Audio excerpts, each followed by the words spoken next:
രാജസ്ഥാനിലെ ജയ്സാൽമീറിൽ ദിനോസറിന്റെ ഫോസിലുകൾ കണ്ടെത്തി.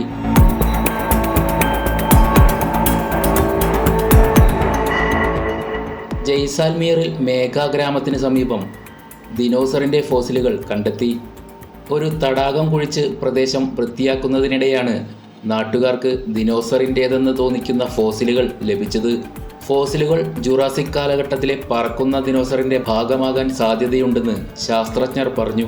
കണ്ടെടുത്ത അസ്ഥികൾ മൃഗത്തിന്റെ നട്ടെല്ല് ഭാഗമാണ് എന്ന് സ്ഥിരീകരിച്ചിട്ടുണ്ട്. ജയ്സാൽമീറിൽ നേരത്തെ തന്നെ ദിനോസറിന്റെ ഫോസിലുകൾ കണ്ടെത്തിയിട്ടുണ്ട്. ഇതുവരെ കണ്ടെത്തിയതിൽ വെച്ച് ഏറ്റവും വലിയ അസ്ഥികൂടമാണെന്ന് ഭൂഗർഭജല ശാസ്ത്രജ്ഞൻ നാരായണൻ ദാസ് ഇംഗിയ അവകാശപ്പെട്ടു. ഇവിടുത്തെ പാറകൾക്ക് ഏകദേശം 180 ദശലക്ഷം വർഷം പഴക്കമുണ്ട്. ജുറാസിക് കാലഘട്ടത്തിൽ ഈ പ്രദേശം ദിനോസറുകളുടെ കേന്ദ്രമായിരിക്കാമെന്നും അദ്ദേഹം പറഞ്ഞു. News desk Nipunan. ഈ ഓണക്കാലം അടിച്ചു പൊളിക്കൂ ആലപ്പുഴ ഹൗസ് ബോട്ടിൽ സജി ഹോളിഡേയ്സിനൊപ്പം. ഇപ്പോൾ തന്നെ ബുക്ക് ചെയ്യൂ.